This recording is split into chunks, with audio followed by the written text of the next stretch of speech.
Welcome back to the Health and Wealth Podcast. I'm Ana Ramos, and I'm grateful to be sharing this space with you today. In this episode, we're exploring something many of us quietly question, even when life appears full and successful on the outside. Success. We're often taught to define it through achievement, productivity, or endurance, through how much we carry, how much we can push, or how much we can accomplish before we allow ourselves to rest. But here at Health and Wealth, we like to pause and ask a different question. What if success isn't meant to feel heavy? What if it's not something we chase or prove, but something we experience through joy, through ease, and through alignment with who we truly are? My guest today lifts this question in a deeply embodied way. Niki is a photographer, a storyteller, and a quiet observer of the moments that often go unnoticed. From a childhood spent roaming forests, fields, and farms, learning to sit still long enough for wonder to appear, to later moments where stillness reveals something extraordinary. Niki's life has been shaped by patience, presence, and an instinctive trust in what feels true. She began her professional life in law, but chose to step away when she realized that the way she saw the world and the way she felt it was different. What called to her instead was the delicate web of emotion, human connection, and beauty that exists when people are fully present with one another. Through her work, Niki captures more than images. She captures feelings. She reminds us that joy often arrives quietly, that magic doesn't announce itself, and that alignment is something we sense before we understand. In today's conversation, we explore what it means to redefine success through joy, ease, and alignment, how intuition guides us when logic falls short, how environment and creativity shape our well-being, and how listening deeply to ourselves can lead us towards a life that feels not only successful, but deeply nourishing. So wherever you are, take a breath, allow yourself to settle in, and let this conversation meet you exactly where you are today. Let's begin.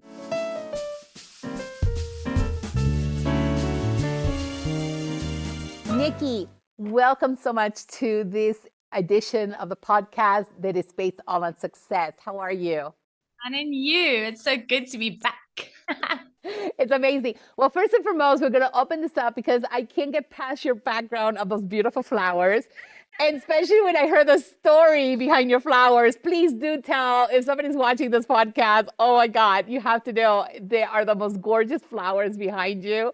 And I actually made her make sure, I'm like, Niki, when you come on camera, please have some of your flowers there. So I was busy getting ready and I just ran outside and picked all the flowers I could find and threw them in a vase, and here they are. Oh my God, no, they're stunning. They're absolutely stunning. And I love the fact that you actually grow them. I said to you, I remember when we were first introduced and we had a conversation, I just kept looking at the flowers behind you. And I said, oh my gosh, Niki, please tell me are those flowers real? That's right. I remember saying to you, are they real? And you're like, yeah, they're from my backyard. I'm like, no, they're not. So it's great. So, I'm so happy for you to join us because, you have such a beautiful story to your life, right? And, here you come from studying law into now being one of the most, beautiful world acclaimed photographers. And it's just such a joy to be able to welcome you and to hear a little bit more from you on your definition of success and what it means. We're going to start it with literally just talking a little bit about success, right? So, in the world today, we tend to measure ourselves to what the world says success is, right? So there's this definition of what success is. You need a certain type of title, or you need your name on the door, or, in the case of being, at a law firm, you need your name on the wall, right? On the name. Um, is that truly success, or is there a bigger meaning to success from your eyes, right? From your experience? I think that, well, I know for myself, climbing the corporate ladder was never the end goal for me. I got to a certain point and realized it just actually wasn't what I wanted. So that led me off on a path to go and do what I did want to do, which was photography. And at the beginning, I went through the same patterns. So you start, you learn, you grow, you get the awards, you grow, you get the awards, you compete with other people. And at some point I sat back and I just stopped. And I was like, it's great to have the title, it's great to have the awards. And I still do get those awards, but I'm not doing it for the awards. I'm doing it for the lifestyle. I I love traveling. I love meeting people. I love adventure and displaying or showing people the things that I see. And for me, doing that feels more like success than anything material that you could give me. So it's a very different feeling. It's a feeling of joy and following the path of passion and what makes you happy rather than climbing a ladder.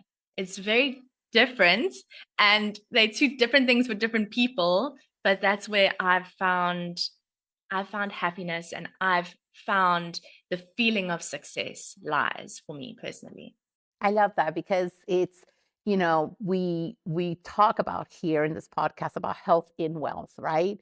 And traditionally, wealth we consider huge money sums and having large investments and having all this ownership, right?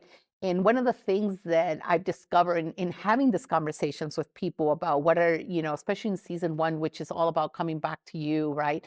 One of the biggest things that I found is that there's a bigger, deeper meaning to what the world defines as success, right? And any of the other things that we've spoken about, there's a deeper meaning behind that. And so I love hearing the fact that yes, success could mean this to someone, but also success, it's okay for success to mean joy, happiness, that every moment that you experience in your career, in your life, actually speaks to your soul, right? Speaks to your inner being. And it's interesting because I know in our conversations, or our only conversation we had before this, and I thanked you, as before we started our podcast, I thanked you for helping me find my true north. And it's not like you helped me find it, but through our conversations, I said, wow, that is her true north. And you just said it, even when you just described a little bit about what success means. You said joy. Tell us a little bit about what this inner compass, because that's what to me a true north is your inner compass, right? Tell me a little bit about what your inner compass is. How did you discover it, right? And how do you go about your day connected to your inner compass? So it's been a journey. I don't think it just happens overnight. And for me, it's honestly, my journey of self discovery has been 7, 8 years long. And recently, I've just stopped focusing on trying to be calm and trying to like be rational and living my life with ease. And I've just gone towards what feels really, really fun, like what brings me joy. And it started off, I travel a lot, and I had never shared. I'll put up an Instagram story, or I'll put up an Instagram post, but I never really shared the journey of where I go, what I do, who I see, what I eat, where I'm stopping, the best little spots in this area. And I started doing that.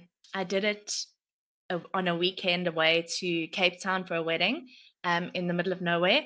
And I just started documenting and having fun and realizing for myself, yes, it takes work, but the end result is so cool because I was taking videos wherever I went, and I put together a video of the wedding afterwards. And it wasn't what's done in the industry because I'm a photographer.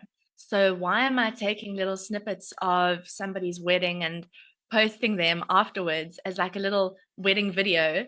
But it just felt fun. It felt cool. And the energy that came back from that, I hadn't really experienced that before.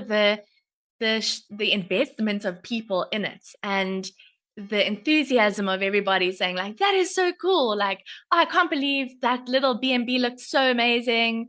And it became more community based instead of me being an island and just like posting my stuff out. And I sat back and I thought, you know what, this is something, because this is beyond storytelling. This is storytelling with pure joy. It felt good and I just wanted to do it, and I did it. And since then, which was only 3 months ago, I have consciously moved towards everything that makes me happy. It's not to say that every single thing I do in my day is going to make me happy. Like, I've just sat for like a week editing in my office. It's not fun. But what do I do in my time? What do I do in my day that brings me joy? And it might be flowers, and it might be going bird watching with my husband, or going out into nature and just, sitting on my grass with my feet on the grass and just looking up at the sky, and just something that is completely present in the moment and makes me feel so happy inside. Those are the moments that matter. Those are the moments that are going to push you forward. Even when life can feel overwhelming, you kind of have that balance because you're doing something for yourself. And that is now, as you say, my compass. I go and I make sure that I do things that bring me joy. And they say your vibe attracts your tribe. And I'm going to say, like, joy has a certain frequency. Absolute Yes, it does. Like, has a certain frequency, and those people come towards you. Money comes towards you. Opportunities come towards you. Since I've been doing that, this happened. And this is nothing that I ever could have imagined. Like, if I had a beautiful, what do they call them? Like a little vision board, or like a little... This wouldn't have been on my vision board. And I would be going towards very different things. But because I'm just following what I feel like I should be doing, that brings me happiness. Posting what I feel like posting, enjoying everything I'm doing, the right people come towards you and the right opportunities come towards you for that moment. And this is one of them in this moment. So yeah, that's just how it started. It's an evolution. Everything is an evolution. You don't just wake up one day and be like, oh, today I feel totally balanced and I'm going to be joyful. Like, if you're in like a really, really crappy situation and your life is not very full of light, it's going to look a lot different. The path is going to look a lot different to get there, but you can get there. And in getting there, you become wealthy in so many ways, not just monetary. It's a lot more than just money. It's attraction.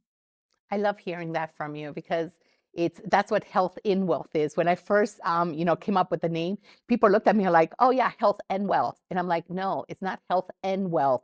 It's health in wealth. So how do we truly live this happy moments? And happiness is all different levels, but this joyful moments, things that truly make our souls sing and makes us happy while living in wealth, right? There's nothing wrong with having money and having wealth, but how do we define that wealth in our lives, right?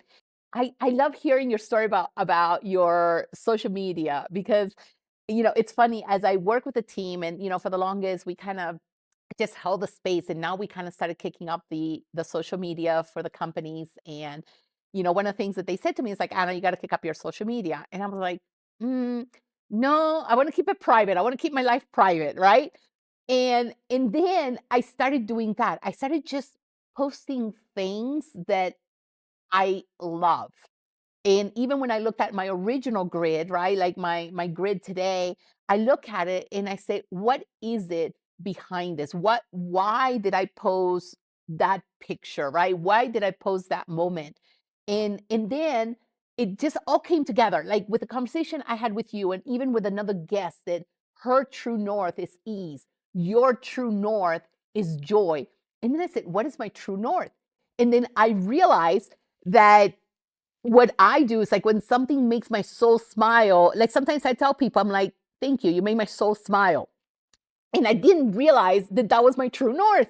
I'm like, it was such an aha moment after you and I conversed, and they started looking at my grid, and my team telling me, it's like, Anna, you got to start your social media, and I said, oh my God, that is my true north. So I started posting stories about just my day, but not just about my day, but things that truly make my soul smile. And it's interesting because just like even, the other day I posted, I just went to the park with my little dog, which I don't know if people can see her or not, but she's on my lap right now because she has to be. She has this attachment to me, and and it was just so interesting because I went to get my hair done a while back in San Francisco, and she used to always do these yoga moves, and I'm like, oh, she's doing yoga. And then the hairdresser turned around and put her hands to the floor, and she says yoga, and she did her downward facing dog, and then she did her little legs sticking out. So now every time I say yoga time and I go forward, she does her downward facing dog. And then I take my little leg out and she does her little stretchy, And it's so cute because people started commenting now. People start sending me messages. And it's not so much about people sending me messages, but you know what, Nikki? I feel connected to them. In that very moment, in that very essence, I connect with them. And that connection makes my soul smile. Better than connection. I think we're all living our lives on this path where we are pretty isolated in our day to day going about. Like you have your immediate family with you and that's it. But we're missing that connection with the community, with people out in the world. And I know everybody says like technology is isolating us, but I also feel like technology is creating beautiful communities of people. That makes my soul smile. Because, it's so funny because even people ask me, Anna, do you do events? And I'm like, yeah, we do events, but I don't call them events. I call them conversations. And that's really what I said. We live in this very fast-paced world, and that's going at a million miles an hour. Like soon we're gonna be at the speed of light, I think. I almost feel like. But it's like, how do we pause and how do we connect to ourselves first and then to the people that we love the most? And then how do we even give light so the light comes back to us, right? It's really interesting. And by the way, I'm gonna call you out on this one because it was very, you said, she's like, I've never done this. I know in our conversation you said, I've never done this. I was so fearful. And and and your answer was, because I feel fear, that's a sign that I need to do it. That's how I live my life. Why? It's the reason I've run an ultra marathon. Like it's nothing that's worthwhile is easy. And we know that, but we still avoid the fear. And obviously there is fear. Like if somebody's chasing you and you're in danger, run. Like that's fear. But fear in our everyday lives, like your body wants things to, and your mind wants you to stay in the same place. The only way you're going to progress to anything better is by pushing through that fear mechanism that is built into you to stop you from doing things and putting yourself in danger. It's just so beautiful to hear you say that because, you know, when did you discover that when you had fear, when you felt fear, that you're like, I will push through this, or when I feel fearful, that means I need to do this because it's life progressing, life moving forward. Talk to me about that moment. That's an interesting one because I just touched on different types of fear. And um, I grew up in quite a volatile household, and I always chose that throughout my life because that was what I was used to.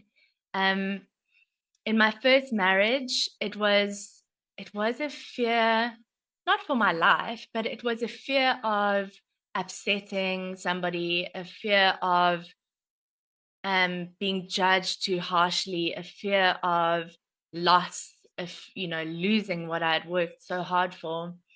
And I think I don't want to get emotional, but I'm Oh, gonna. don't worry, Nikki. I get emotional all the time, girl. Like people know my poor production team. They're like, okay, how do we wipe that moment where she's tearing or she's? So don't worry about it. Emotion is great. Emotion is fabulous, and showing it is even better.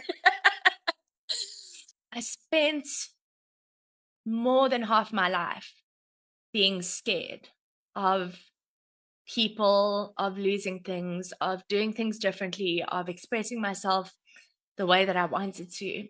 And after a fight with my ex-husband, we had gone through the counseling, we had done everything, and he promised me he wasn't going to ever take his wedding ring off and give it to me, which was a thing that used to happen, and say like, this is done. And he took it off and he threw it at me. And I just sat there and I thought, this can't be it. Like this is not the way that I want to live, that I want to love, that I want to be in the world. And he went to work and I packed my stuff. I packed just a duffel bag of my things and I left. And I never went back. And like through all the chaos of that time in my life, I always just held on to the fact that 5 seconds of bravery can change your life. Like just doing the thing can change your life. And if I look at what that's brought, yeah, it brought a lot of heartache. I mean, I walked away after years of pouring into a home. I walked away with 12 boxes of things, and walking back to my family, going, "Hi, I'm back." Like all these years later. Sorry, you thought you were rid of me, but um, and I look at that path and just doing the things that felt so out of reach and so difficult, just doing them and knowing that I was moving towards that for a reason. Like I could have left before that. I could have done a million things differently, but in that moment, that was the decisive moment. And if I had backed out, I would still probably be in that situation. So the move forward through the fear of, where do I go? Like, what do I do? Who do I phone? How does this work? What do I do with all my things? Like, just how am I going to run a business to say, it'll be okay, it'll fall into place, just go towards something that feels better. And walking out, I know that it was right because it felt like relief. It didn't feel heavy. Like the feeling is still there, the fear is still there, but the relief of being able to breathe and knowing that whatever is ahead, you have to walk the path, it'll be okay. Like that feeling was worth it. And if I look at over the years, following that feeling, surrounding myself with the right people, people who are encouraging, people who will say, yes, it's scary, but you've got to do it. I did mention this to you, but it comes into my life. I think about it so often.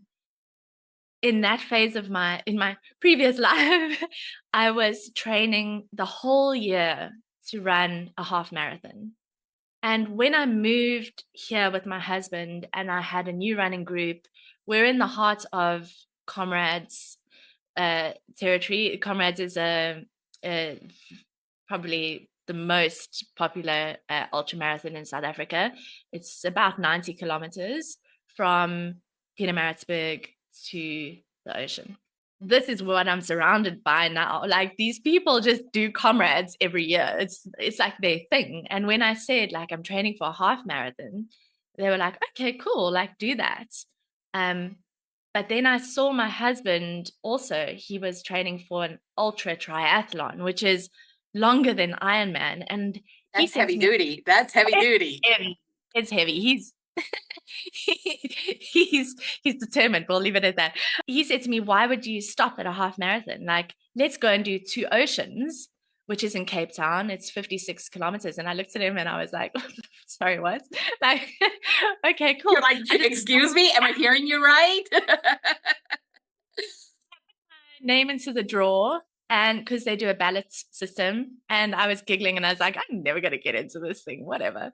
And the people that I was running with were like, no, everybody that enters the ultramarathon normally gets in at that stage. And my heart, I was like, are you serious? And they said, yeah, it's no problem, don't worry, we'll be there, like we'll help you train and stuff. And that was it. Like, I got in and we just did it. And it was hard. Like, I'm not going to tell you it was easy. But the fear of going from training a whole year to run a 21 to training for a year over the course of that year to run 56 kilometers is very different. In that time, I ran 3 marathons as well in training for that. But it's who I'm around. It's the positivity of the people who are around me and overcoming the fear and saying, yeah, like I entered that for a reason. I got in for a reason. And if I wanted to walk away, cool. But what is it that's holding you back? It's just fear that you're not going to finish. So what? Like you have people in Cape Town who can come and pick you up. At least you tried. Like, the fear will hold us back from doing so much in our lives and seeing so much. And I see it in people every day, you know, like you say, the fear of posting stuff, the fear of being successful. So many people have this fear of being successful because their family is maybe not a wealthy family, and that's just where you feel your cap is. Like, how could you go past what you are brought up to kind of accept? Or, you know, maybe you don't want to be successful because of a million reasons. Nick, in your opinion, what is it that stops people from moving forward because of fear? What is it in your opinion? People do not move through the fear because it's the unknown. And we are trained to always think of the unknown in a negative view, from a negative viewpoint.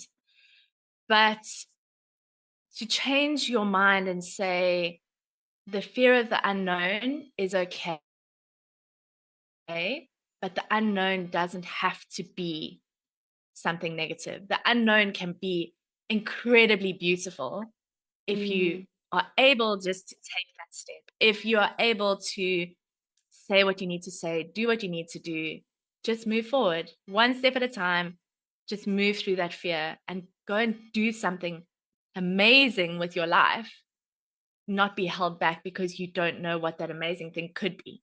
I love that. And you know, one of the things that you said earlier, Nikki, that kind of struck with me, you're like, is the people I surround myself with, right? So they're the ones that help push you forward, right? And sometimes they're your support system, your cheerleaders through any moment that we go through fear. And it's like you said, you know, it's very interesting. It's like, what is it that I'm fearful of, right? That I'm not going to finish the marathon, that I may collapse along the way, or, you know, what is it that I'm fearful about? But by you having this cheerleaders, creating the environment, right, that is going to help you to propel, to go past your fear, it sounds to me like it's very important. But talk to me a little bit about how do you go in creating this beautiful environment, right, surrounded by these beautiful souls that allow you to propel through, work through your fear in life? I'm very conscious that the people I surround myself with and the levels of comfort, the levels of wealth, that becomes your normal. So while that is all happening, in one sphere, I'm surrounding myself with really great people who I aspire to, not to be like, but to achieve what they've achieved or to have certain levels of comfort that they have. On the other hand, I understand that if I'm in a constant state of stress and chaos and worry, like anything that I achieve here is not going to have as much value as if I'm able to enjoy those things that I've worked so Mhm. hard. And I'm very conscious about how I start my day, how I catch myself in moments and recalibrate. So my day is very much like get up and go running. But after that, after I've stressed my body out, then I comes to my Zen garden. That's been like one of the biggest things for me is getting up early, getting going, and having the discipline to do something day in and day out. But then having those moments where you can just breathe. And that is in my garden, feeding the fish, like playing with the dogs, or, whatever, even something as simple as just making a nice breakfast, just spending that time in quiet. Like there's no music going, there's no TV on. It's quiet. I'm listening to the birds and I'm just being. I'm just existing. And it's a really beautiful way to start your day. And then your spaces as well. My spaces are a bit chaotic at the moment because we're moving things around, but I've found that energetically in spaces, like feng shui is there for a reason, like there's beautiful parts of every room and places that feel good in every room. So I try to stick to those places. And normally it's the place with the light and where the sun comes in the morning, and you can just, you walk into a room and you think, oh, that's so beautiful. Like, I can't believe this is actually mine. It's so cool. I've got a space. I can work in the sun. And yeah, no photographer wants to be editing in the sun, but that's also set up very strategically because I can't start editing too early in the morning. I can't just zoom into my office. I have to take the time out so that by the time I get to my office, the sun is not on my computer. So it's intentional in a way, but it's also just feeling your way through spaces. And my husband and I, we bought an older house and we've renovated it completely. So the inside is done and the outside spaces are still in progress. But the one thing that we always talk about is how we will not know what to do with the space. And then suddenly when we're not forcing it, we'll just know. We just know, and the plan comes together, and it just happens easily. And I think that's a lesson for life as well. You've got these big plans for yourself and you push and you push and you push and you push and you want that ladder, and like that's, that job title, you're going to climb that ladder, you're going to get that thing, or you're going to, do this many hours in the office and you're going to finish it so that you can get to an end goal. And when you stop chasing so hard and focusing only on the end results and accept the moment for what it is or the space for what it is, then you start to see different things about it and you get creative and ideas pop into your head, divine inspiration, because you're quiet enough to actually let it in. So that's how I set up my spaces, how I build my days. And it's not to say that every day looks calm and beautiful. Like, I've got stepkids, I've got dogs, I've got people in and out, I've got like a garden under renovation and stuff. And it's chaotic, especially coming through busy season now. But it's structuring the day in a way that you can breathe, because you need to breathe or else you will lose Yes, your mind. yes. And you can't function in that state of stress, no matter how much money you're making or how many accolades you've got. Like, your stress hormones will do more to you than anything, any bad thing. Like, I still say, if you can smoke, but stress is still worse. Like, it's Exactly, exactly. I love hearing this whole conversation. It has been so beautiful because it's you found your true north. You found that joy. You you level everything to, is this fun? Does this bring me happiness? Does this bring me joy? And that's your true north, right? And I love to hear that.